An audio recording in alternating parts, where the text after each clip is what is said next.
Oke, aku resmi menyerah pada harapan bahwa bulan terbuat dari keju. Wow, bahkan Gouda juga bukan. Bulan bulat yang mengilap atau pisang yang melengkung atau separuh koin tergantung pada fase yang sedang dilaluinya memiliki lapisan-lapisan berbeda di dalamnya. Sama seperti bumi, salah satu lapisan ini disebut inti dalam. Sekitar 20 tahun lalu, para ilmuwan mengamati bagaimana bulan berotasi. Dari data tersebut, mereka menyimpulkan bahwa bulan memiliki inti luar yang cair, tapi inti dalamnya sulit untuk dipelajari. Jadi mereka tidak tahu apakah lapisan itu padat seperti batu atau lumer seperti cairan panas. Tapi sekarang, semua sudah lebih jelas. Para astronom telah mengumpulkan data dari berbagai misi, termasuk misi Apollo, di mana para astronot pergi ke bulan dan mengumpulkan informasi secara langsung. Selain itu, mereka juga menggunakan teknik khusus yang disebut data seismik. Metode ini mempelajari bagaimana gelombang suara bergerak melewati benda-benda. Contohnya gempa bumi di bumi. Ketika gempa bumi terjadi, tercipta gelombang yang merambat di dalam tanah. Para ilmuwan dapat mendeteksi dan menganalisis gelombang ini untuk mempelajari interior bumi. Ide yang sama juga bisa diterapkan pada objek-objek lain di tata surya, seperti planet-planet atau dalam hal ini, bulan. Ketika terjadi gempa bulan, terciptalah gelombang suara. Dengan mendengarkan dan mempelajari gelombang-gelombang ini secara saksama, para ilmuwan bisa membuat peta yang detail dari bagian dalam objek tersebut. Mereka bisa mengetahui hal-hal seperti lapisan-lapisan yang berbeda, material penyusunnya, dan susunannya. Untuk memeriksa bagian dalam bulan, para ilmuwan juga menggunakan metode yang disebut laser ranging. Metode ini mengukur jarak antara permukaan bumi dan bulan dengan sangat presisi. Dan tada, inti dalam satelit alami kita ini berupa bola padat yang terbentuk dari besi, sama seperti inti bumi. Diameternya sekitar 500 km atau hampir 15% ukuran bulan. Para peneliti juga menemukan bukti yang mendukung teori bahwa lapisan di antara permukaan dan inti bulan yang disebut mantel bergerak-gerak ketika bulan berevolusi seiring waktu. Pergerakan ini disebut pembalikan mantel bulan, dan ini bisa menjelaskan kenapa ditemukan unsur-unsur yang kaya akan besi di permukaan bulan. Material mantel terbawa ke atas, sementara batuan vulkanik tetap berada di kerak bulan. Sebagian material di batuan ini terlalu padat, sehingga akhirnya tenggelam kembali ke dalam materi kerak yang lebih ringan, hingga ke batas inti mantel. Ini seperti sebuah siklus di mana material mantel bulan naik selama aktivitas vulkanik, membawa elemen-elemen yang kaya akan besi ke permukaan, lalu tenggelam kembali ke bawah. Ada misteri lain yang coba dipecahkan oleh para ilmuwan, yaitu penyebab medan magnet bulan melemah dan nyaris menghilang seiring waktu. Tampaknya, setelah kita tahu tentang inti besi dan pembalikan mantel global, kita mungkin akan mendapatkan lebih banyak jawaban tentang medan magnet bulan. Dengan mengetahui seperti apa inti dalamnya, kita bisa lebih memahami sejarah bulan dan juga seluruh tata surya. Salah satu teori yang diterima secara luas tentang asal-usul bulan menyebutkan terjadinya tabrakan dahsyat antara bumi pada masa-masa awal pembentukannya dengan objek misterius lain di tata surya. Teori ini disebut teori tubrukan besar. Tubrukan ini begitu kuat hingga mengoyak sepotong bagian bumi yang masih cair dan primitif. Tidak terlalu besar dibanding yang tersisa. Kalau kalian menaruh koin nikel AS di samping kacang ercis, kalian akan tahu seberapa besar planet kita dibanding bulan. Potongan ini kemudian terlempar ke orbit mengelilingi planet kita, dan ini mungkin terjadi sekitar 95 juta tahun setelah tata surya terbentuk. Objek yang bertabrakan dengan bumi bisa jadi bermasa sekitar 10% masa planet kita dan kira-kira seukuran Mars. Ini masuk akal karena bumi dan bulan memiliki komposisi yang mirip. Tentu saja, ada gagasan lain tentang proses terbentuknya bulan. Ada yang mengatakan gaya gravitasi planet kita yang menariknya. Artinya, bulan dulunya hanyalah sebuah objek yang melintas biasa ketika tiba-tiba terseret dan tertarik ke orbit bumi. Bahkan ada hipotesis yang mengatakan bumi mencuri bulan dari Venus. Kalau begitu, bulan tidak perlu mengeluh karena pemandangannya jauh lebih bagus di sini. Jadi ya, bulan dan bumi memang mirip dalam hal batuan dan mineral, tapi bulan tidak memiliki atmosfer yang sama seperti bumi. Atmosfernya tipis dan terdiri dari gas-gas aneh seperti kalium dan natrium yang tidak ditemukan di atmosfer Mars, Venus maupun bumi. Dan bebatuan di bulan tidak mengandung air, tapi bukan berarti tidak ada air sama sekali di sana. Dulu, pada abad ke-17, para astronom melihat bintik-bintik gelap yang besar di permukaan bulan. Salah satu astronom berpikir bintik-bintik itu tampak seperti lautan, sehingga ia menamainya Maria, yang berarti lautan dalam bahasa Latin. Para astronom lain juga membuat peta bulan, dan mereka menggunakan istilah Maria untuk menggambarkan bintik-bintik gelap tersebut. Sebagai contoh, Mare Tranquillitatis diterjemahkan menjadi Laut Ketentraman yang merupakan tempat pendaratan Apollo 11. Tapi tampaknya bintik-bintik gelap itu bukanlah lautan. Itu adalah dataran yang terbentuk dari lava yang mengeras di masa lalu. Letusan-letusan gunung berapi meninggalkan area yang halus dan datar yang disebut dataran basal. Pada akhir tahun 1800-an, seorang pengamat langit mempelajari bulan dan mendapati bulan tidak memiliki atmosfer. Tanpa atmosfer, tidak ada awan dan udara yang bisa mencegah air menguap. Jadi para ilmuwan menduga air yang ada di bulan akan langsung lenyap begitu saja. Mereka yakin bulan benar-benar kering.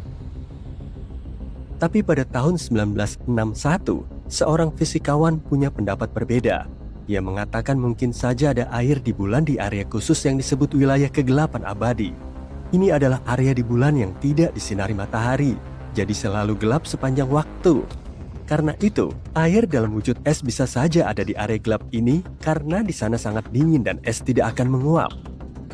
Tapi, saat para astronot dari misi Apollo pergi ke bulan, mereka membawa pulang sampel tanah dan para ilmuwan tidak menemukan tanda-tanda air di dalamnya. Jadi, semua orang kembali berpikir bahwa bulan sepenuhnya kering. Pada tahun 90-an, NASA fokus pada kawah-kawah kegelapan dan menemukan hidrogen dengan konsentrasi tinggi yang berarti ada es di kutub-kutub bulan. Mereka masih belum yakin, jadi mereka terus menggali dan setelah beberapa waktu menemukan hidrogen yang terperangkap di dalam butiran-butiran kecil kaca vulkanik. Saat ini tidak ada gunung berapi aktif di bulan, artinya air mungkin ada di bulan saat gunung-gunung berapi itu meletus dahulu kala. Ditambah lagi, mungkin ada lebih banyak air di masa-masa awal bulan. Pada tahun 2020, misi Sofia NASA menunjukkan apa yang sudah lama kita cari-cari, bahwa memang ada air di bulan. Ternyata, air itu tersembunyi di dalam butiran debu bulan atau menempel di permukaan di area bulan yang disinari matahari. Jadi tidak ada lautan seperti di bumi, tapi setidaknya ada air. Yang jadi pertanyaan, bagaimana air bisa ada di sana? Tampaknya bulan memiliki riwayat penuh gejolak pada masa pembentukannya, seperti halnya sebagian besar planet dan bulan di tata surya. Ada bukti bahwa air di bulan berasal dari komet-komet yang menghantam permukaannya di masa lalu, atau bahkan mungkin masih terus berdatangan dari komet-komet yang menghantam bulan saat ini. Kita bicara soal situasi kacau, di mana mikrometeorit es bertabrakan dengan permukaan bulan. Dan debunya menciptakan kekacauan yang lebih besar lagi saat berinteraksi dengan angin matahari.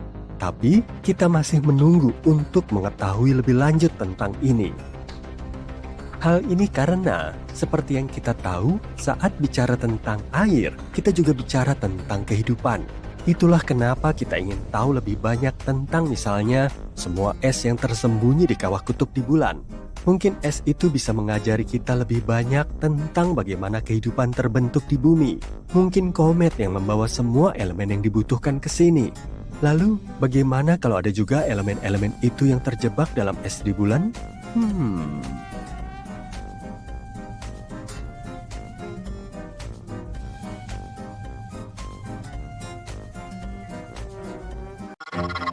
Kamu melakukan perjalanan di luar angkasa, mencoba melewati medan sulit, harus menghindari asteroid, puing-puing luar angkasa, lubang hitam yang mengembara. Nah, ini bukan episode serial fiksi ilmiah, setidaknya tidak sepenuhnya.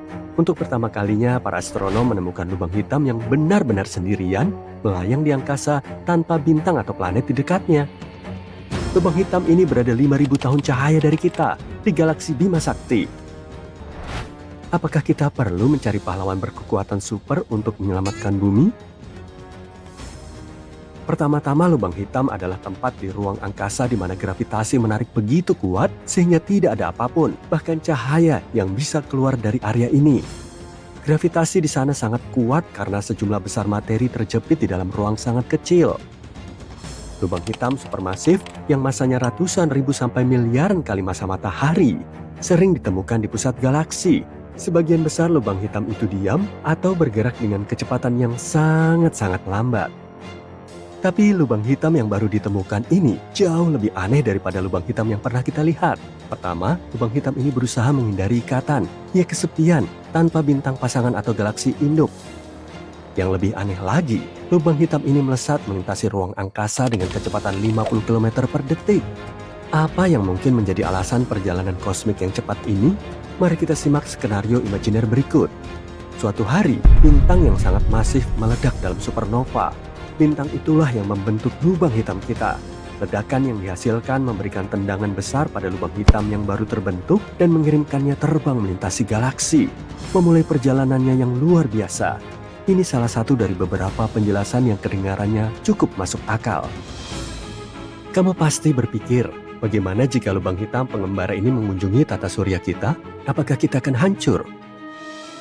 Para ilmuwan menyarankan kalian untuk rileks dan menghembuskan napas. Lubang hitam ini sangat jauh, dan peluang untuk bertemu dengannya sangat kecil, jika ada. Ditambah lagi, lubang hitam ini benar-benar tenang dan gelap saat ini. Suatu hari, lubang hitam ini mungkin akan bangun dan bercahaya. Itu akan terjadi jika ia memakan sesuatu. Di masa depan, teleskop-teleskop baru yang canggih mungkin akan menemukan lebih banyak lagi lubang hitam yang mengembara seperti ini. Biasanya lubang hitam sulit ditemukan karena tidak memancarkan cahaya. Kita hanya bisa mendeteksinya ketika lubang hitam memakan materi di dekatnya yang membuatnya bersinar. Atau ketika mereka memiliki bintang pasangan.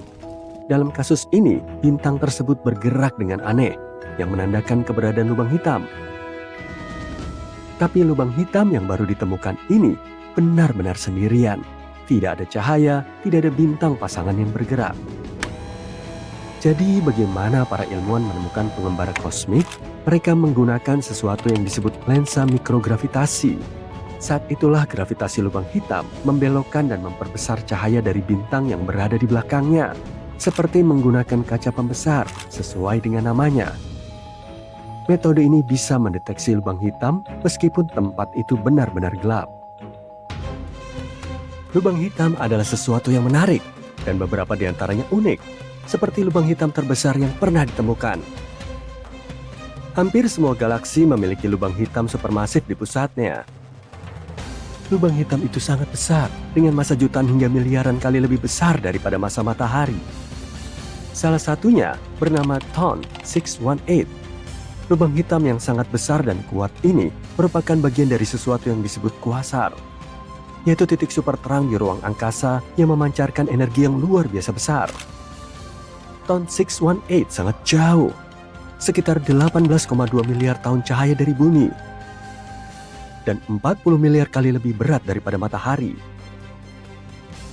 Ada juga lubang hitam yang memakan jenisnya sendiri. Lubang hitam dikenal suka melahap apa saja yang berada terlalu dekat. Dan apa saja yang dimaksud di sini bukan hanya bintang dan gas, tapi juga lubang hitam lainnya.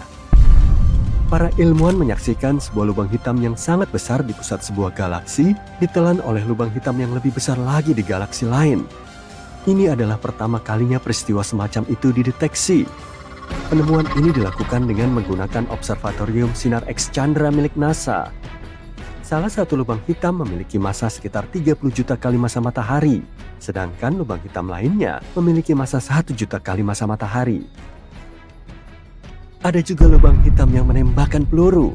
Lubang hitam tidak hanya menelan materi, tapi juga bisa menembakkannya. Contohnya, para astronom mempelajari lubang hitam yang relatif kecil, yang jaraknya sekitar 28.000 tahun cahaya dari bumi dan massanya 5-10 kali massa matahari. Dan mereka melihat bagaimana lubang hitam ini menarik materi dari bintang pasangannya dan melontarkan sebagian materi tersebut dalam bentuk peluru-peluru gas yang sangat besar. Peluru-peluru ini bergerak dengan kecepatan hampir seperempat kecepatan cahaya. Beberapa lubang hitam berputar sangat cepat, memutar ruang angkasa di sekelilingnya dengan kecepatan yang ekstrim. Salah satu contohnya adalah lubang hitam yang terletak di rasi Aquila, sekitar 35.000 tahun cahaya dari bumi. Lubang hitam ini berputar dengan kecepatan yang mengejutkan, yaitu lebih dari 950 kali per detik. Jika kita menempatkan sebuah benda seperti horizon lubang hitam ini, benda tersebut akan berputar mengelilingi lubang hitam dengan kecepatan 536 juta kilometer per jam. Itu hampir setengah kecepatan cahaya. Lubang hitam terkecil yang ditemukan sejauh ini dijuluki unicorn. Terletak 1.500 tahun cahaya dari bumi, masa lubang hitam ini sekitar 3 kali masa matahari. Hal ini membuatnya sangat dekat dengan ukuran terkecil yang mungkin untuk lubang hitam stabil. Meskipun lubang hitam terletak jauh dan sulit untuk dipelajari langsung, para ilmuwan menemukan cara-cara baru untuk mempelajari sifat-sifatnya di sini, di bumi. Dan mereka menciptakan fitur-fitur tertentu dari lubang hitam di laboratorium. Sebagai contoh, lubang hitam memiliki tarikan gravitasi yang sangat kuat sehingga tidak ada apapun termasuk cahaya yang bisa lolos begitu melintasi horizon. Untuk memahami hal ini, para peneliti menciptakan horizon buatan menggunakan serat optik. Mereka juga dapat mensimulasikan radiasi Hawking, jenis radiasi yang kemungkinan besar lolos dari lubang hitam, dengan membuat eksperimen di laboratorium. Lubang hitam mini yang dibuat di laboratorium ini membantu para ilmuwan memahami sifat-sifat misterius lubang hitam yang sesungguhnya. Ada beberapa jenis lubang hitam dan masing-masing terlahir dengan cara unik. Lubang hitam primordial diyakini terbentuk tepat setelah Big Bang, ketika alam semesta masih sangat muda. Lubang hitam bintang terbentuk ketika bintang masih runtuh ke dalam dirinya sendiri. Hal ini menyebabkan terjadinya supernova, di mana lapisan terluar bintang meledak ke angkasa dan intinya berubah menjadi lubang hitam. Untuk lubang hitam supermasif, lubang hitam diperkirakan terbentuk bersamaan dengan terbentuknya galaksi tempat mereka berada. Ukuran lubang hitam biasanya berkaitan dengan ukuran dan massa galaksi. Lubang hitam tidak berkeliaran di alam semesta untuk menelan planet-planet. Lubang hitam mematuhi gravitasi seperti benda-benda ruang angkasa. Agar lubang hitam bisa mempengaruhi bumi, jaraknya harus jauh lebih dekat daripada jarak lubang hitam dengan kita saat ini. Bahkan, seandainya lubang hitam bermassa sama dengan massa matahari menggantikan matahari, bumi tidak akan jatuh ke dalamnya. Lubang hitam tersebut memiliki gravitasi yang sama dengan matahari, dan bumi akan tetap mengorbitnya seperti halnya mengorbit matahari. Tapi suhu bumi akan menjadi jauh lebih dingin. Jadi kita tidak akan selamat dari penggantian tersebut. Tapi jangan khawatir, matahari tidak akan berubah menjadi lubang hitam karena massanya tidak cukup. Sebaliknya, dalam waktu sekitar 5 miliar tahun, saat matahari mencapai akhir hidupnya, ia menjadi bintang raksasa merah. Setelah menghabiskan bahan bakarnya, matahari meluruhkan lapisan terluarnya, menciptakan cincin gas bercahaya yang disebut nebula planetari. Yang tersisa adalah bintang katai putih yang mendingin. Bagaimana perasaanmu soal memasak? Tidak, pasta dan burger terlalu berlebihan. Bagaimana dengan sesuatu yang lebih eksotis? Atau lebih tepatnya, lebih kosmik? Resepnya sederhana. Ajaklah tim astronom yang antusias dan tambahkan beberapa foto lama dari teleskop antariksa James Webb. Aduklah dengan baik, dan kamu akan mendapatkan sejumlah asteroid kecil yang mengejutkan di sabuk asteroid antara Mars dan Jupiter. Lezat! Hal yang menarik dari hidangan ini adalah arah pergerakan beberapa asteroid ini. Karena di jalur mereka ada planet kita yang malang. Apakah kita akan hancur hanya karena kamu memutuskan untuk memasak? Asteroid yang saya bicarakan ini jauh lebih kecil daripada batu angkasa yang memusnahkan dinosaurus. Tapi tetap saja bisa menyebabkan kerusakan yang cukup parah. Ukurannya beragam, mulai dari yang sekecil bus sampai yang sebesar stadion. Tetapi bahkan yang kecil pun bisa memberikan dampak yang cukup besar. Mari kita lihat contoh dramatis yang baru-baru ini terjadi. Itu terjadi pada tanggal 15 Februari 2013. Sebuah asteroid kecil dengan lebar hanya puluhan kaki meledak dalam sebuah ledakan udara di atas Chelyabinsk di Siberia, melepaskan sejumlah besar energi. Banyak orang yang menyaksikan dan merekam peristiwa tersebut, dan ini memberikan petunjuk penting bagi para ilmuwan. Model komputer baru membantu para ilmuwan merekonstruksi ukuran, kecepatan, dan dampak meteor Chelyabinsk. Meteor tersebut kemungkinan besar adalah asteroid seukuran gedung 5 lantai yang meledak dari ketinggian 24 hingga 29 km di atas permukaan bumi dengan kekuatan yang sangat besar dan tak tertandingi. Ledakan tersebut menghancurkan jutaan jendela dan melukai lebih dari 1.000 orang. Untungnya, ledakan itu tidak cukup kuat untuk menyebabkan kerusakan yang terlalu parah. Namun, peristiwa itu memberi kita gambaran tentang betapa berbahayanya airburst.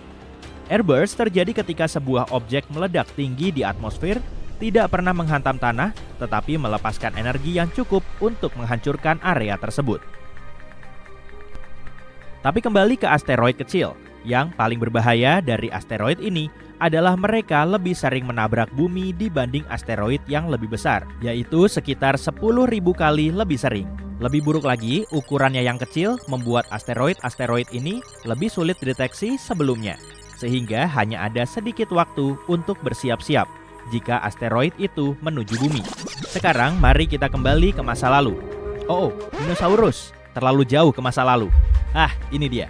Sebuah tim astronom sedang mengembangkan metode khusus untuk menemukan asteroid kecil dalam foto-foto teleskop yang pada awalnya dipotret untuk mempelajari bintang-bintang jauh.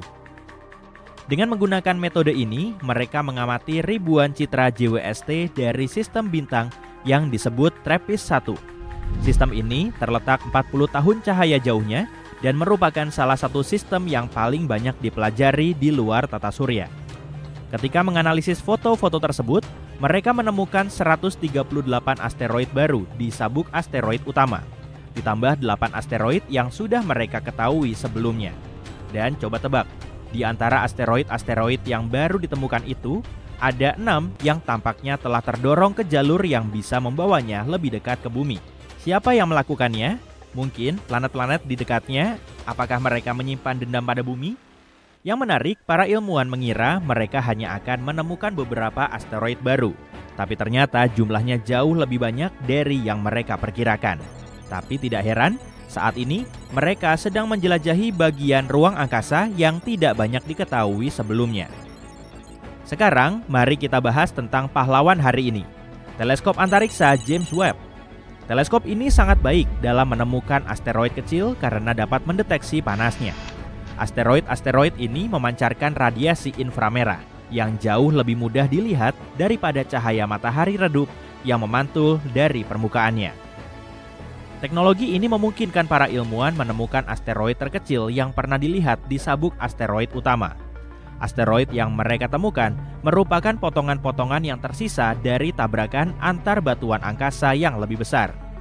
Penemuan asteroid-asteroid tersebut membantu para astronom memahami sejarah sabuk asteroid dan meningkatkan metode untuk melacak asteroid-asteroid kecil yang bisa mengancam bumi. Para peneliti berencana untuk menggunakan James Webb untuk mengamati sistem bintang lainnya, setidaknya selama 500 jam. Mereka berharap pekerjaan ini bisa mengungkap ribuan asteroid kecil lainnya di tata surya. Teleskop-teleskop canggih lainnya, seperti Observatorium Vera C. Rubin di Chili, juga akan membantu. Mulai tahun 2025, observatorium ini akan menggunakan kamera digital terbesar di dunia untuk memotret langit selatan setiap malam selama setidaknya 10 tahun. Setiap foto akan mencakup area yang sangat luas di langit, sekitar 40 kali ukuran bulan purnama. Observatorium ini bisa menemukan 2,4 juta asteroid hanya dalam waktu 6 bulan, hampir 2 kali lipat dari jumlah asteroid yang sudah kita ketahui. Baru-baru ini, NASA telah mengidentifikasi 2 asteroid kecil. Kedua asteroid ini akan melintas di dekat bumi pada tanggal 16 Desember 2024. Untungnya, keduanya tidak menimbulkan bahaya bagi planet ini. Asteroid pertama memiliki lebar 21 meter, seukuran pesawat terbang besar, dan melaju dengan kecepatan 17.400 km per jam. Asteroid kedua berukuran sedikit lebih kecil, yakni selebar 17 meter. Namun asteroid ini melaju lebih cepat dengan kecepatan 23.800 km per jam.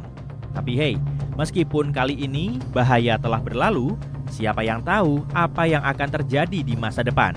Muhahaha. Mungkin terdengar aneh di zaman sekarang, tapi para astronom dulu tidak terlalu peduli dengan asteroid kecil. Mereka menganggap asteroid-asteroid itu hanya puing-puing ruang angkasa yang menghalangi pengamatan bintang. Bahkan, ada yang menyebutnya parasit langit. Tapi sekarang, cara kita melihat batu-batu kecil di angkasa telah berubah total.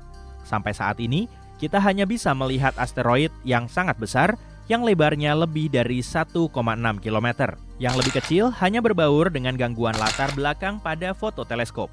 Tapi kemudian, muncullah sebuah trik cerdas di mana beberapa foto dari bagian langit yang sama digabungkan, sehingga objek-objek kecil yang redup itu akhirnya tampak menonjol.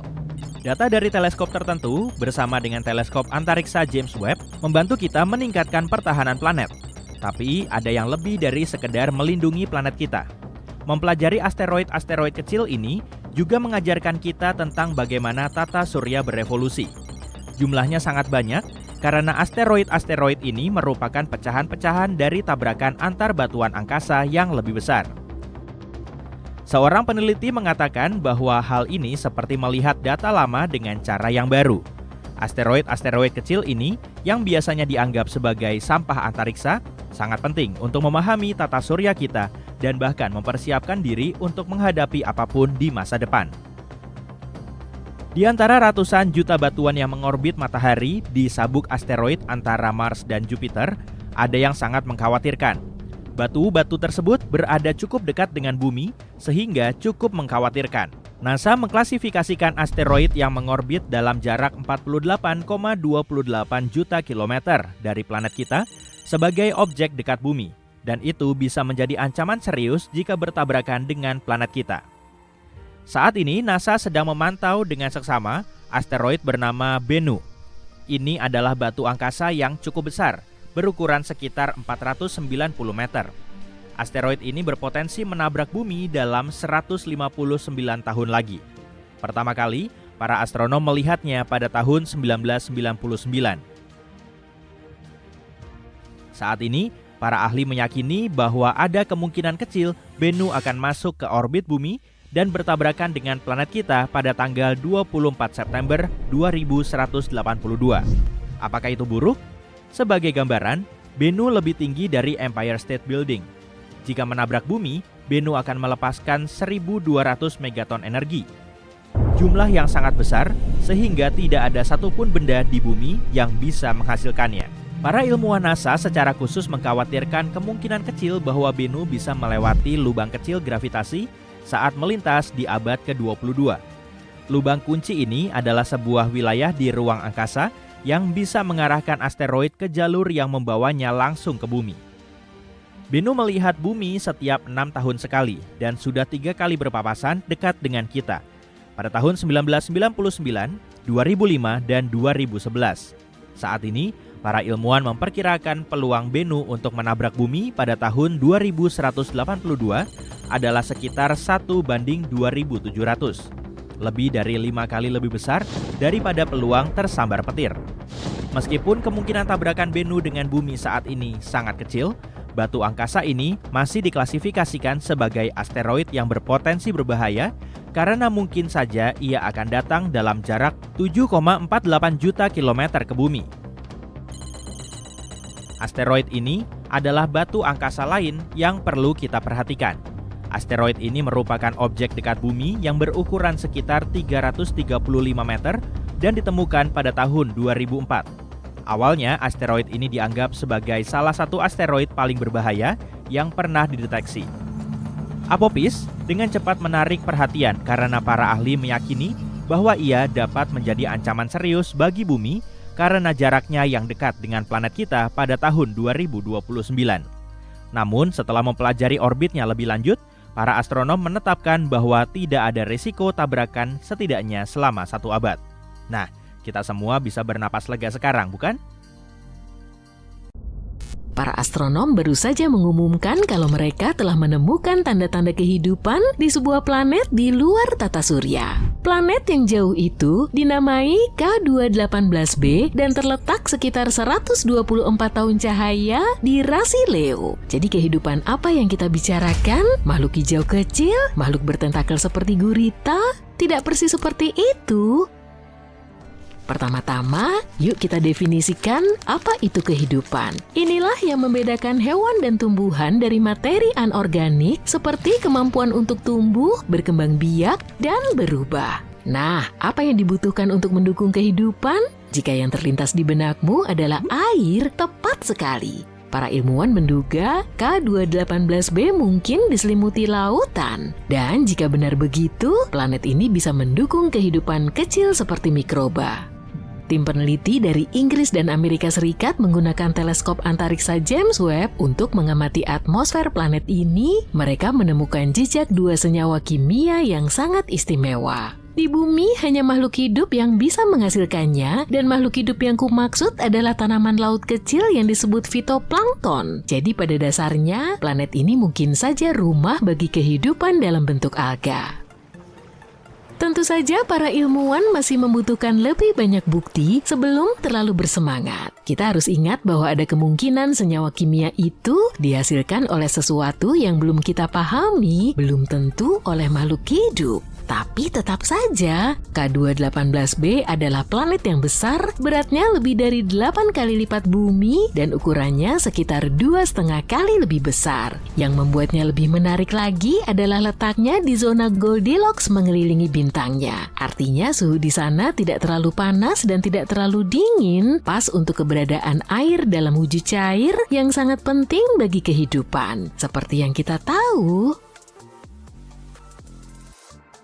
para astronom mempelajari planet-planet jauh seperti ini dengan mengamati perubahan cahayanya ketika melintas di depan bintangnya. Ini memungkinkan kita untuk mengetahui jenis gas yang ada di atmosfer planet tersebut. Pada tahun 2023, teleskop antariksa James Webb menemukan metana dan karbon dioksida di atmosfer planet ini. Keduanya molekul berbasis karbon dan untuk pertama kalinya ditemukan di sebuah planet yang berada di zona layak huni.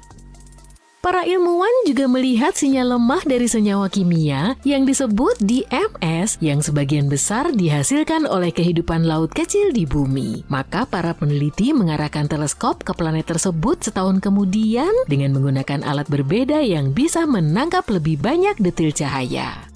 Kali ini mereka menemukan tanda-tanda DMS yang jauh lebih kuat dan beberapa senyawa kimia terkait. Masalahnya, sinyal-sinyal ini belum cukup kuat. Mereka belum mencapai apa yang disebut level 5 sigma, parameter yang digunakan ilmuwan untuk mengonfirmasi penemuan. Ditambah lagi, meskipun DMS benar-benar ada di sana, tidak secara otomatis berarti ada kehidupan. Para ilmuwan pernah menemukan DMS di sebuah komet. Artinya DMS bisa saja diproduksi tanpa ada kehidupan yang terlibat dalam prosesnya. Meski begitu, jumlah DMS di K2-18b tampak jauh lebih banyak daripada yang ada di bumi. Itulah mengapa sebagian astronom yakin DMS itu berasal dari makhluk hidup. K2-18b menjadi pilihan utama untuk apa yang disebut ilmuwan sebagai planet Haitian. Istilah ini berarti dunia berair yang besar dengan atmosfer hidrogen yang tebal. Planet ini bukan tempat yang bisa ditinggali oleh peradaban luar angkasa seperti yang ada di film-film, tapi planet ini bisa jadi rumah bagi bentuk kehidupan kecil seperti mikroba yang pernah hidup di lautan bumi miliaran tahun yang lalu. Sekali lagi, tidak semua orang setuju jika K2-18b ramah untuk kehidupan. Sebagian ilmuwan menduga planet seperti ini mungkin terlalu dekat dengan bintangnya untuk bisa mempertahankan air dalam wujud cair. K2-18b mengorbit bintangnya setiap 33 hari, yang mana cukup cepat dan bisa berarti planet ini terlalu panas. Itulah mengapa sebagian ahli menyatakan kalaupun planet ini memiliki air, airnya mungkin mendidih atau mungkin bukan air, melainkan lautan lava. Tapi sebagian besar ilmuwan sepakat akan satu hal, kita harus menunggu dan melihat. Hanya dengan 16 hingga 24 jam lagi, para astronom bisa mengkonfirmasi apa yang mereka lihat. Itu bisa terjadi dalam beberapa tahun ke depan, dan kalaupun ternyata K2-18b bukanlah planet yang kita cari, tapi kita semakin dekat. Dengan teleskop canggih seperti James Webb dan teleskop-teleskop lainnya di masa depan, kita mungkin akan bisa menjawab apakah kita sendirian di alam semesta atau tidak. Di saat yang sama, beberapa tempat di tata surya kita seperti Mars, Venus, atau bulan Saturnus, Enceladus kemungkinan memiliki peluang yang lebih besar untuk menjadi rumah bagi kehidupan. Atau kita bisa terus menjelajahi dunia lain yang menjanjikan seperti Proxima Centauri b yang adalah eksoplanet terdekat yang kita ketahui. Jaraknya hanya 4,25 tahun cahaya dari kita dan mengorbit bintang kecil bernama Proxima Centauri tepat di zona layak huni. Planet ini sedikit lebih besar dari bumi, menjadikannya bumi super. Begitulah kita menyebut eksoplanet yang lebih besar dari bumi, tapi jauh lebih kecil dari planet gas raksasa seperti Neptunus atau Jupiter. Proxima Centauri B adalah planet yang bergerak cepat, hanya butuh 11 hari untuk mengelilingi bintangnya. Para ilmuwan menduga Proxima Centauri B memiliki permukaan berbatu dan ini adalah pertanda baik bagi kemungkinan adanya kehidupan. Di sisi lain, bintangnya memancarkan radiasi ultraviolet yang sangat tinggi. Radiasi ini mungkin sudah menghancurkan atmosfer planet jika memang ada. Jadi ada tanda tanya besar soal kelayakan huni planet ini. Lalu ada TRAPPIST 1e, planet mirip bumi yang menjanjikan. Planet ini adalah salah satu dari 7 planet berbatu yang mengorbit bintang kecil dan dingin bernama TRAPPIST 1 berjarak sekitar 39 tahun cahaya. Ditemukan pada tahun 2017, planet ini mungkin menjadi salah satu tempat yang paling potensial untuk mencari kehidupan di luar bumi. Planet ini sebenarnya sedikit lebih kecil dari bumi, dengan massa sekitar setengah dari planet kita. Ia menyelesaikan satu orbit mengelilingi bintangnya hanya dalam 6,1 hari, sangat cepat dibandingkan 365 hari yang dibutuhkan bumi. Ukuran dan kepadatan planet ini menunjukkan ia memiliki permukaan berbatu, dan ini adalah faktor kunci lain ketika kita berbicara tentang kelayakan huni. Meskipun TRAPPIST 1e sangat dekat dengan bintangnya yang cukup redup dan dingin, sehingga planet ini mungkin masih memiliki iklim yang stabil seperti bumi. Sebagian ilmuwan bahkan menduga planet ini bisa memiliki lebih banyak air daripada bumi. Yuk kita beralih ke Kepler 186f yang terletak sekitar 500 tahun cahaya. Ini adalah planet seukuran bumi pertama yang ditemukan di zona layak huni bintang lain. Planet ini mengorbit bintang Katai merah yang lebih dingin dan hidup lebih lama dari matahari. Artinya Kepler 186f bisa saja berada dalam kondisi stabil selama miliaran tahun, sehingga memberi banyak waktu bagi kehidupan untuk terbentuk dan berevolusi. Planet ini hanya menerima sepertiga cahaya matahari yang diterima bumi, jadi kemungkinan besar planet ini akan lebih dingin, tapi masih cukup hangat untuk menjaga agar air tidak membeku. Planet ini juga tampaknya merupakan planet berbatu, sama seperti bumi yang meningkatkan peluangnya untuk mendukung kehidupan. Bagaimana kalau kita kunjungi LHS 1140b yang jaraknya sekitar 40 tahun cahaya?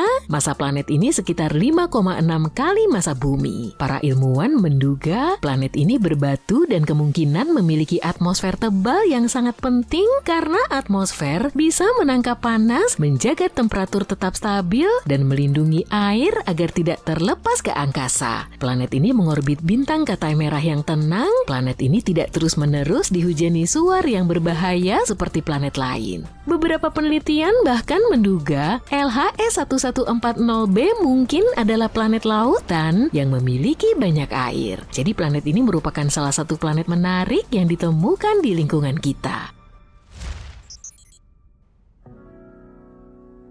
Dan terakhir, ada Gliese 12b, para astronom menyebutnya exovenus. Planet ini berada 40 tahun cahaya dari bumi, ia seukuran Venus dan mengorbit bintang Katai merah yang dingin. Planet ini hanya memerlukan kurang dari 13 hari untuk melakukan satu kali orbit. Suhu di planet ini sekitar 42 derajat Celcius, cukup hangat tapi masih oke untuk kehidupan.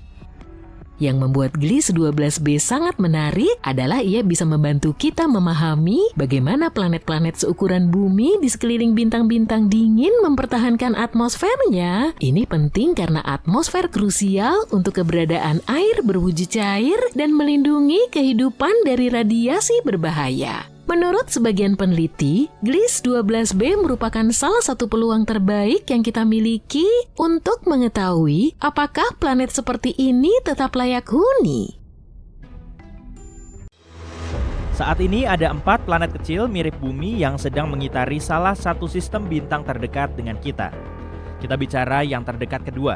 Planet-planet berbatu kecil ini masing-masing bermassa 20-30% massa bumi. Jadi, bukan bumi 2.0, tapi masih cukup padat.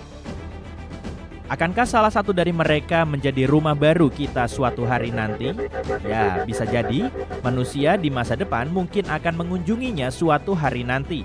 Bukan tahun depan, tapi kita bisa saja mengirim misi ke sana. Tapi jangan berharap ada tetangga dari luar angkasa. Planet-planet itu mungkin bukan rumah bagi kehidupan.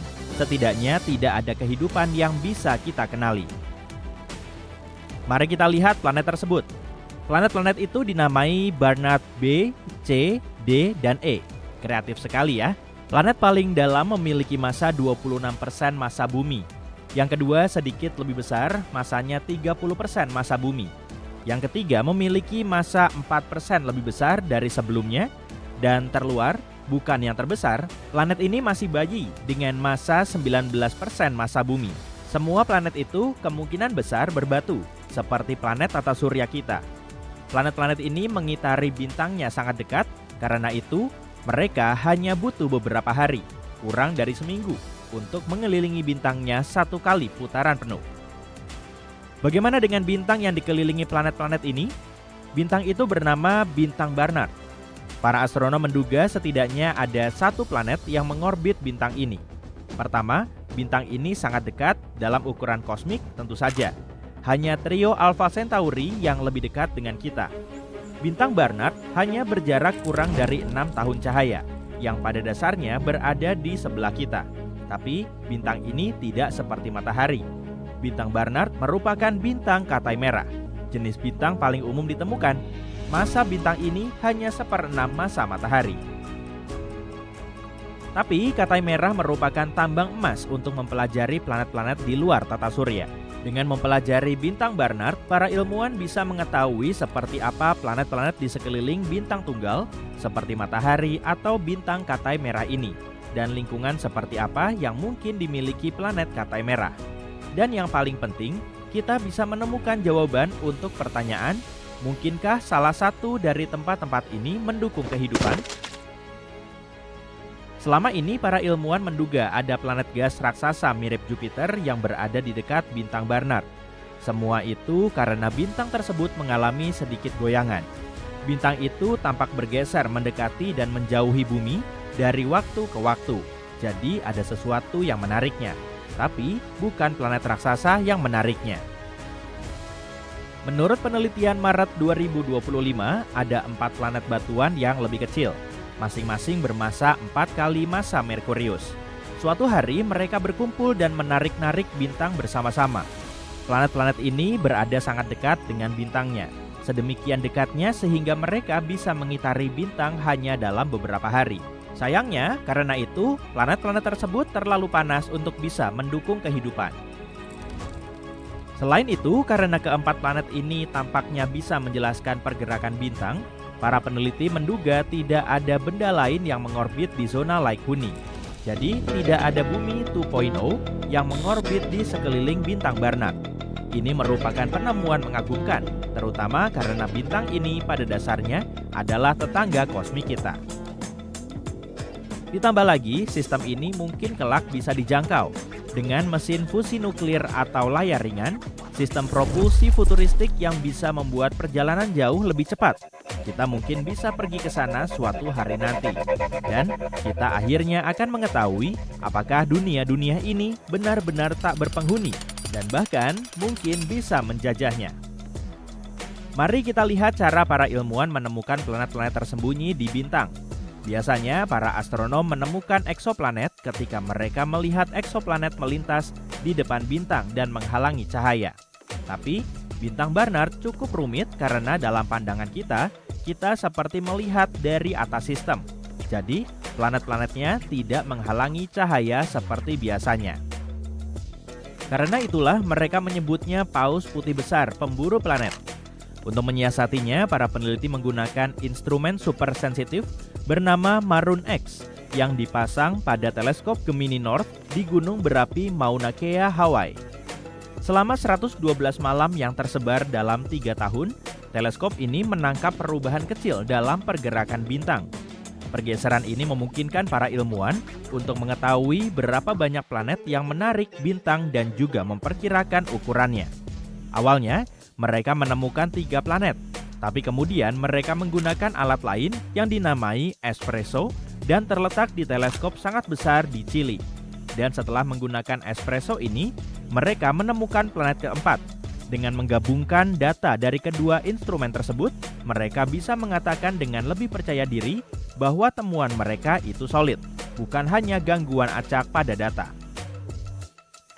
Meskipun katai merah seperti bintang Barnard merupakan tipe bintang paling umum, sebagian besar bintang terlalu jauh untuk bisa dilihat dengan mudah. Temuan baru ini menunjukkan planet batuan kecil bisa jadi merupakan hal yang umum ditemukan di sekeliling bintang-bintang seperti ini. Dan itu sangat penting untuk penemuan di masa depan. Menemukan eksoplanet baru memang keren, tapi mungkin akan lebih menarik kalau kita bisa mempelajari proses kelahiran dan evolusinya. Sebuah penelitian terbaru berhasil mencatat penemuan yang manis. Planet-planet yang baru lahir ternyata lebih mirip Smarties, permen populer dari Inggris, daripada bola. Selama ini, kita selalu menduga bayi planet dilahirkan dalam bentuk bola. Tapi bisa jadi planet-planet itu berbentuk bola lonjong. Tim ilmuwan dari University of Central Lancashire di Inggris menggunakan simulasi komputer untuk membuat model pembentukan planet di piringan gas padat yang mengelilingi bintang muda. Setelah itu, mereka membandingkan model tersebut dengan pengamatan yang sebenarnya dan menemukan planet-planet muda itu memiliki bentuk yang tidak biasa. Masalahnya, meskipun sudah hampir 6.000 eksoplanet yang ditemukan, para astronom masih belum memiliki pemahaman yang jelas mengenai urutan kejadian yang menandai kelahiran dan evolusi awal eksoplanet. Tapi, penelitian baru ini mungkin bisa menjelaskan proses tersebut. Jadi, para astronom meneliti mekanisme pembentukan planet gas raksasa seperti Jupiter dan sampai pada kesimpulan bahwa planet-planet terbentuk dari pusatnya. Setelah itu, para peneliti memusatkan perhatian pada bentuk awal planet-planet tersebut. Peneliti juga tertarik pada bagaimana mereka bisa mendorong pertumbuhan benih planet ini. Bagaimana mereka bisa menjadi planet yang begitu masif, bahkan ada yang lebih besar dari planet raksasa di tata surya. Menurut teori standar pembentukan planet, pertumbuhan tersebut terjadi secara bertahap dan mulus. Pertama, partikel-partikel debu mulai saling menempel, berubah menjadi objek yang lebih besar dan lebih besar lagi. Proses ini berlangsung dalam waktu yang sangat lama dan dikenal sebagai pertambahan inti. Inilah model pembentukan planet yang disukai para ilmuwan. Ada teori lain yang menyatakan bahwa kelahiran planet bisa terjadi dalam waktu yang lebih singkat. Teori ini melibatkan piringan protoplanet, piringan gas yang menyusun 99% massa planet dan debu, sekitar 1%. Piringan ini mengitari bintang yang baru terbentuk dan secara hipotesis, planet-planet bisa terbentuk dari awan ini. Piringan protoplanet kemungkinan besar merupakan produk sampingan yang umum dalam pembentukan bintang. Massa piringan tersebut bisa berkisar antara 0,001 hingga 0,3 massa matahari. Di dalam piringan seperti itu, materi perlahan-lahan bergerak ke dalam, dan partikel-partikel debu tumbuh semakin besar hingga seukuran kerikil. Setelah 2-3 juta tahun, piringan protoplanet raksasa yang berputar akan pecah menjadi beberapa bagian, dan begitulah bayi planet dilahirkan. Teori ini dikenal sebagai model ketidakstabilan piringan. Adapun model yang dibangun oleh tim tampaknya mendukung teori kedua yang kurang disukai, yaitu pembentukan planet yang cepat melalui ketidakstabilan piringan. Teori ini menjelaskan bagaimana planet-planet besar terbentuk dengan cepat pada jarak yang cukup jauh dari bintang induknya. Adapun bentuk aneh planet-planet yang baru terbentuk bisa disebabkan oleh materi yang jatuh ke planet-planet tersebut. Kemungkinan besar, materi tersebut jatuh ke kutub-kutub planet baru. Salah satu kesimpulan utama penelitian ini adalah penampakan eksoplanet muda. Seperti yang kita lihat dari bumi, bisa berbeda-beda, tergantung dari sudut pandangnya. Jika bumi diarahkan menghadap ke eksoplanet, maka akan tampak eksoplanet tersebut memiliki bentuk bola. Tapi, jika dilihat dari sisi lain, bayi eksoplanet akan tampak seperti Smarties sungguhan. Tim ini akan terus menyelidiki pembentukan planet dengan bantuan model komputer yang lebih baik. Mereka yakin bisa mengetahui peran lingkungan di sekitar planet muda dalam mempengaruhi bentuk dan proses pembentukannya. Mau bereksperimen pemikiran bersama? Oke, bayangkan kamu sedang mendaki Himalaya, namun kamu tersesat. Di tempatmu berada tampaknya adalah sebuah lembah yang terisolasi. Kamu telah menghabiskan semua makanan dan sumber air dan tidak tahu kemana harus pergi. Kamu kehabisan tenaga dan bahkan tidak tahu apakah kamu bisa kembali ke rumah. Tiba-tiba di kejauhan, kamu melihat seorang pria yang tampak bijaksana berjalan ke arahmu. Namun kamu tidak bisa menahan diri untuk tidak memejamkan mata karena kelelahan. Kamu membuka mata ke tempat yang sama sekali baru. Orang bijak itu duduk tepat di sebelahmu. Dia berkata, Halo musafir, dan selamat datang di tanah abadi. Kedengarannya seperti awal dari film Indiana Jones ya. Tapi bagaimana jika aku bilang bahwa tempat seperti itu benar-benar ada menurut beberapa legenda, kepercayaan, dan teks-teks kuno. Teks-teks Tibet India menyebutkan sebuah tempat yang disebut Yangganj, yang juga dikenal sebagai Shambhala atau Shangri-La, tergantung pada budaya yang berbeda. Kota legendaris ini adalah rumah bagi makhluk-makhluk abadi dan merupakan tanah pencerahan spiritual. Ambil contoh salah satu namanya, Shambhala misalnya. Ini secara harfiah berarti sumber kebahagiaan dalam bahasa Sanskerta. Jadi kamu akan mengharapkan kerajaan surgawi ini dikelilingi oleh segala sesuatu yang sangat indah dan menakjubkan dengan taman-taman dan bangunan-bangunan megah lainnya. Kepercayaan dan mitos kuno menyatakan bahwa ketika memasuki Yangganj, kamu akan langsung teringat dengan struktur bunga teratai dengan 8 kelopak. Tempat ini dikelilingi oleh pegunungan yang diselimuti salju. Tempat ini memiliki air terjun yang indah yang memahkotai danau yang murni. Dan airnya memiliki kekuatan terapeutik yang sangat kuat. Seluruh tempat ini disinari oleh cahaya putih susu setiap saat. Dan ini bukan karena matahari maupun bulan. Ada juga tanaman fosfor yang dapat memberikan cahaya yang diinginkan sesuai perintah suara. 100 jenis bunga indah lainnya terus bermekaran sepanjang tahun di taman-tamannya. Di samping pohon-pohon yang tak terhitung jumlahnya yang menghasilkan buah-buahan lezat. Namun ada satu pohon yang dikenal sebagai pohon yang paling istimewa, yaitu pohon keabadian atau pohon kehidupan. Digambarkan sebagai kristal yang berkilauan, pohon ini berdiri di pusat Yangganj dan menyatukan langit, bumi, dan dunia bawah. Buahnya menyerupai bentuk abstrak dari Sri Yantra, sebuah diagram mistis yang digunakan dalam agama Hindu yang terdiri dari 9 segitiga yang saling terkait. Namun tidak ada yang diizinkan untuk mengambil buah-buahan ini dari Yangganj itu sendiri. Satu-satunya cara untuk melakukannya adalah dengan mendapatkan izin dari penduduk kota. Hal ini membawa kita pada pertanyaan tentang siapa yang tinggal di kota magis dan mistis ini. Menurut legenda, Yangganj dihuni oleh sejumlah besar orang pintar atau dengan kata lain, orang bijak yang secara halus memandu takdir dunia melalui meditasi. Mereka adalah makhluk abadi yang tidak terpengaruh oleh keinginan atau kesedihan manusia. Tugas mereka adalah melindungi ajaran spiritual dunia dan bekerja untuk kebaikan umat manusia serta semua makhluk berkesadaran. Dipercaya juga bahwa selama masa kekacauan besar di dunia, penguasa ke-25 Yangganj ini akan muncul di antara mereka untuk memimpin planet ini menuju masa depan yang lebih baik. Orang bijak dan makhluk abadi yang tinggal di sana, entah bagaimana juga merupakan pelindung Yangganj. Jadi jika kamu berpikir untuk berjalan-jalan santai ke tempat ini dengan peta di tanganmu, maaf, itu tidak akan terjadi. Pertama-tama tidak ada yang benar-benar tahu di mana tempat yang Yangganj berada. Beberapa orang percaya bahwa tempat ini berada di sebuah lembah terpencil di Himalaya. Ada juga yang mengatakan bahwa tempat ini berada di sebuah gua tersembunyi. Ada juga orang yang mengira tempat ini ada di pegunungan, dan yang lainnya menduga tempat ini ada di dataran tinggi terpencil. Jadi lokasi ini masih menjadi misteri dan sepertinya akan tetap seperti itu karena konon katanya orang bijak abadi yang tinggal di Yangganj menyamarkan lembah ini dari manusia dengan menciptakan semacam perisai energi. Jadi peta Google juga tidak dapat membantumu. Makanya beberapa orang bahkan berpendapat termasuk Dalai Lama bahwa lembah ini ada di alam realitas yang berbeda.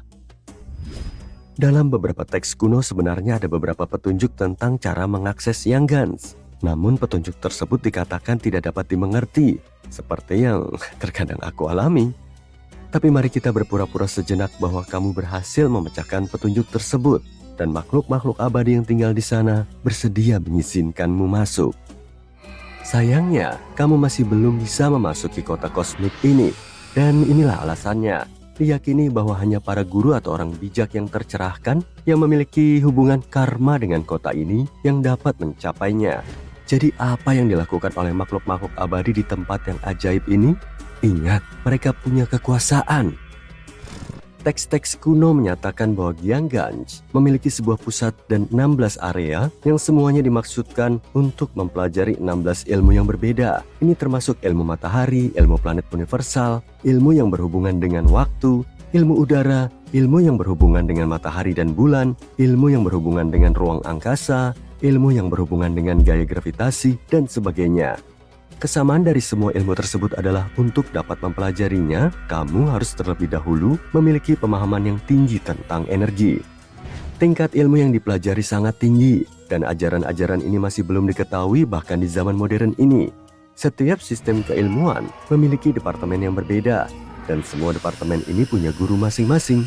Karena waktu tidak bekerja seperti yang kita pahami di sana, dan kemungkinan ada keabadian, sebagian besar guru-guru ini berusia ratusan, bahkan ribuan tahun. Mereka dapat tinggal di tubuh spiritual mereka yang tampak seperti kumpulan cahaya terang, sementara tubuh fisik mereka tetap terpisah. Sekolah yang luar biasa, bukan? Hampir membuat Hogwarts tampak membosankan. Dan apa ada yang benar-benar lulus dari sana? Tentu saja semua cerita dan misteri tentang Gyeongganj ini telah menarik banyak orang dari seluruh dunia. Upaya yang tak terhitung jumlahnya untuk menemukan tanah keabadian dan kebangkitan spiritual ini telah dilakukan oleh para pendaki gunung dan penjelajah, termasuk Presiden Franklin Roosevelt sendiri. Namun seperti yang sudah kamu duga, semua itu tidak menghasilkan apa-apa. Namun ada beberapa orang seperti para pemimpin spiritual terkenal, orang bijak dan para pencari petualangan yang mengklaim bahwa mereka telah mengunjunginya. Salah satunya adalah Sri Gopinath Kaviraj, seorang cendekiawan terkenal yang merupakan orang pertama di zaman modern yang diduga telah menemukan tempat tersebut. Setelah kunjungannya ke Gyeongganj, ia menulis sebuah buku tentang hal tersebut dan membuat tempat ini menjadi populer dalam budaya modern. Setelah membaca bukunya, banyak cendekiawan asing yang antusias datang ke Tibet untuk mempelajari lebih lanjut tentang tempat itu, serta mencoba menemukannya. Orang lain yang mengaku pernah ke sana adalah seorang pendaki gunung yang tersesat di Himalaya. Menurut ceritanya, setelah tersesat, dia merasa lapar, jadi dia mengonsumsi jamur beracun. Merasa benar-benar bingung, dia menemukan sebuah gunung dengan celah yang tertutup kabut. Kemudian dia jatuh ke dalamnya. Setelah kembali berdiri, dia menyadari bahwa dia dikelilingi oleh orang-orang yang mengenakan pakaian aneh yang merawat luka-lukanya. Setelah ia sembuh total, mereka mengantarnya keluar dari kota. Kemudian ada pemimpin spiritual guru Saikaka yang mengungkapkan kepada dunia tentang kunjungannya yang tidak hanya sekali, tetapi banyak kali ke Gyeongganj.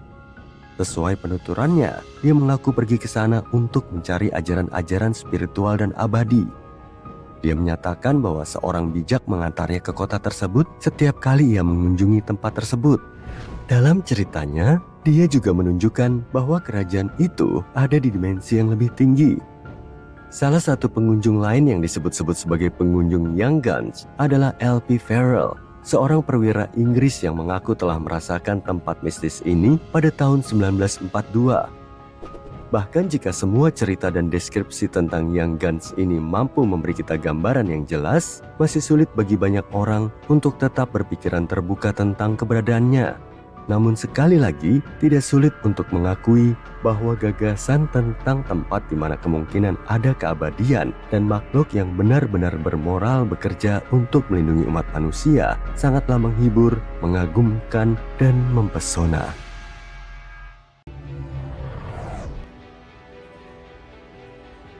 Misi luar angkasa seperti ini belum pernah ada sebelumnya. Butuh waktu persiapan hampir 20 tahun dan misi ini sangat presisi sampai kesalahan 1 mm saja bisa merusak semuanya. 2 satelit melayang ratusan mil di atas bumi dengan satu tujuan besar, bikin gerhana matahari buatan kapan saja kita mau. Ini bisa mengubah cara kita mempelajari matahari selamanya, tapi mewujudkannya sangat sulit. Dan bisa dibilang NASA dan ESA lagi tegang banget. Proba 3 telah sukses diluncurkan dan menunjukkan hasil yang bagus. Isinya 2 satelit yang akan terbang dalam formasi sempurna. Misi ini bertujuan untuk menghalangi matahari di ruang angkasa. Mengapa ini diperlukan? Karena gerhana matahari sangat berguna untuk mempelajari korona matahari, yaitu atmosfer luar matahari yang bercahaya. Matahari sangat terang, sehingga korona hanya terlihat jelas di momen langka dan singkat ketika bulan menutupi matahari dengan sempurna pas gerhana. Tapi gimana kalau kita bisa bikin efek seperti itu kapan saja? Itulah tugas utama Proba 3. 1 satelit jadi okulter, cakram raksasa penghalang matahari. Satelit ini juga membawa cakram lebar sekitar 1,5 meter yang berfungsi layaknya bulan buatan yang menutupi cahaya matahari. Satelit kedua, Coronagraph, bertugas mengambil gambar detail korona matahari. Ada juga alat ketiga yang akan mempelajari cuaca antariksa dan bagaimana badai matahari memengaruhi planet kita. Gila sekali tingkat presisi yang dituntut agar misi ini berhasil. Kedua satelit harus tetap sejajar sempurna. Posisinya nggak boleh geser lebih dari 1 mm, kira-kira setebal kuku. Semua ini dilakukan saat kedua satelit itu melayang jauh dari bumi di luar angkasa tanpa ada ikatan fisik. Proyek ini merupakan kerjasama tim dan sebuah momen historis yang cukup penting. Ini pertama kalinya misi ESA diluncurkan dari India sejak tahun 2001. Proba 3 dibangun dengan kontribusi dari 13 negara Eropa beserta Kanada. Tapi ada kendala kecil sebelum keberangkatan. Perusahaan kargo udara nggak mau menerima satelit karena baterainya masih ada di dalam. Para insinyur terpaksa melepaskan baterai dan mengirimkannya secara terpisah. Nggak ideal, tapi yang penting bisa membawa misi ke landasan peluncuran. Ide ini pertama kali muncul di benak para ilmuwan ESA pada tahun 2005. Dan setelah bertahun-tahun perencanaan, desain dan uji coba, misi ini akhirnya meluncur pada tanggal 5 Desember 2024. Selama beberapa minggu pertama setelah peluncuran, kedua satelit tetap terhubung. Ilmuwan melakukan pengujian untuk memastikan keduanya berfungsi dengan baik. Selama periode ini, Coronagraph mengambil gambar luar angkasa pertamanya. Hasilnya gambar medan bintang yang indah di konstelasi Ophiuchus. Kemudian pada tanggal 14 Januari 2025, misi yang sesungguhnya dimulai. Kedua wahana antariksa berhasil memisahkan diri satu sama lain. Selama beberapa minggu berikutnya, para insinyur ESA dengan hati-hati menyatukan keduanya kembali untuk menjaga jarak yang pas. Setelah berada di orbit, satelit Proba 3 bekerja di orbit yang sangat elips, berayun antara sekitar 600 km sampai 60.000 km dari bumi. Orbit ini diharapkan bisa mengurangi gravitasi bumi, jadi satelit nggak boros bahan bakar untuk tetap sejajar sempurna. Wahana antariksa ini juga berkomunikasi satu sama lain menggunakan laser, menyesuaikan jarak mereka secara real time. Tingkat kendali seperti ini belum pernah dicoba pada skala sebesar ini sebelumnya. Tapi misi Proba 3 nggak hanya bertujuan untuk mengamati matahari. Satelit kedua, Occulter, punya misi tersendiri. Satelit ini membawa DARA, sebuah instrumen yang akan mengukur total keluaran energi matahari. Ini sangat penting untuk studi iklim. Ilmuwan perlu mengetahui berapa banyak energi matahari yang mencapai bumi. Jika Proba 3 berhasil, ini akan membuktikan bahwa satelit bisa terbang secara otonom di luar angkasa dan tetap presisi. Ini bisa membuka jalan untuk misi luar angkasa jenis baru. Contohnya teleskop raksasa di luar angkasa. Satelit-satelitnya terpisah tapi kerjanya seperti satu lensa yang sangat besar. Atau monitoring iklim lebih canggih dengan instrumen presisi yang mengorbit bumi bersama. Terakhir, penjelajahan luar angkasa yang jauh. Wahana antariksa bisa kerjasama untuk menjelajahi planet dan bulan dengan cara yang sama sekali baru. 2025 kayaknya bakal penuh dengan misi luar angkasa gila-gilaan. Isinya pendaratan di bulan, kunjungan ke asteroid, dan terbang lintas planet. Tapi perjalanan keluar angkasa nggak pernah mudah. Misi bisa ditunda, beberapa bahkan batal, dan yang lainnya bikin kita kaget. Pertama, IMAP, Interstellar Mapping and Acceleration Probe. Misi ini akan diluncurkan bulan September dan akan membantu kita mengungkap rahasia ruang antar bintang. Wahana ini akan bergerak sangat jauh untuk mempelajari batas antara tata surya kita dan ruang antar bintang. Misi ini akan membantu kita belajar lebih banyak tentang sinar kosmik, angin matahari, dan apa yang terjadi pas pengaruh matahari berakhir. Dan ruang angkasa yang sebenarnya seram itu pun mulai. Berikutnya, Punch and Spirex. Dua ini sudah diluncurkan tanggal 11 Maret 2025. Punch akan membantu memprediksi badai matahari sebelum menghantam bumi. Dia akan melacak angin matahari dari matahari ke bumi dan membantu kita memahami cuaca antariksa lebih baik. Cuaca antariksa penting karena bisa merusak satelit dan jaringan listrik. Nah, Spirex akan memetakan seluruh langit dalam cahaya inframerah, merekam spektrum jutaan galaksi. Dia bisa mengungkap rahasia gimana galaksi terbentuk setelah Big Bang. Lalu ada Tianwen 2 yang peluncurannya dijadwalkan sekitar bulan Mei. Misi ini akan mengunjungi asteroid legendaris Kamo'aliwa. Bertahun-tahun lalu, asteroid ini mungkin fragmen dari bulan, dan kini ia mengorbit matahari. Berikutnya lagi ada Escapade. Ini juga dua pesawat luar angkasa, tapi misinya ke Mars. Escapade dijadwalkan diluncurkan sekitar tahun 2025. Misi ini akan mengirim dua pesawat kecil ke Mars untuk mempelajari pengaruh angin matahari terhadap planet merah itu. Dulu banget, Mars mirip dengan bumi purba. Ada atmosfer tebal dan air cair. Tapi sekarang jadi gurun kering dan dingin. Escapade akan membantu kita memahami apa sebenarnya yang terjadi. Bagaimana dan mengapa Mars kehilangan atmosfernya. Tahun 2025 juga akan banyak misi ke bulan. Sayangnya nggak semua misi akan berhasil. Sebagai contoh, pendarat bulan AM2 mencapai permukaan bulan pada tanggal 6 Maret. Misi ini seharusnya mendarat di dekat kutub selatan bulan untuk mencari es air. Menemukan air di bulan akan sangat penting untuk misi manusia ke depannya. Jika kita menemukan metode untuk mengubah air es menjadi air biasa, kita akan dapat membangun pemukiman utuh di sana. AM2 diluncurkan pada tanggal 27 Februari. Wahana ini berhasil mencapai bulan dan bersiap-siap untuk mendarat. Dia berhasil mencapai permukaan bulan, tapi ada yang nggak beres. Komunikasinya terputus dan gak ada yang tahu penyebab pastinya. Ketika NASA berhasil memulihkan kontak, mereka melihat bahwa pendaratnya gak di posisi yang benar. Salah satu dari dua antena radionya gak berfungsi. Ternyata pendaratannya miring. Akibatnya panel surya gak bisa menghasilkan daya yang cukup. Tanpa daya, pendarat gak bisa lanjut kerja. Tanggal 7 Maret baterai habis total dan misi pun berakhir. Tapi masih ada rencana lain. Di akhir tahun 2025 akan diluncurkan pendarat bulan Griffin. Rover yang dibawa akan menjelajahi kawan Nobile, target utama untuk pangkalan di bulan di masa depan. Nah, antara tahun 2025 dan 2026, mereka akan mencoba misi bulan AM3. Ini bakal jadi pendarat ketiga dengan banyak eksperimen ilmiah. Lalu gimana dengan planet-planet? Europa Clipper milik NASA saat ini sedang menuju Europa, bulan es Jupiter. Ilmuwan curiga di sana ada air, bahkan mungkin bisa jadi tempat buat misi manusia di masa depan. Tanggal 1 Maret, Europa Clipper terbang lewat Mars dan menggunakan gravitasinya untuk mempercepat lajunya. Tanggal 31 Agustus, wahana antariksa JUICE milik ESA yang juga bertujuan ke bulan esnya Jupiter akan melewati Venus. Kedua misi antariksa itu mungkin akan mengambil foto-foto cantik selama perjalanan. Terakhir nih, misi Juno hampir selesai. Dari tahun 2016, pesawat Juno milik NASA sudah mengorbit Jupiter. Misi ini telah memberikan gambar-gambar yang menakjubkan dan data yang penting.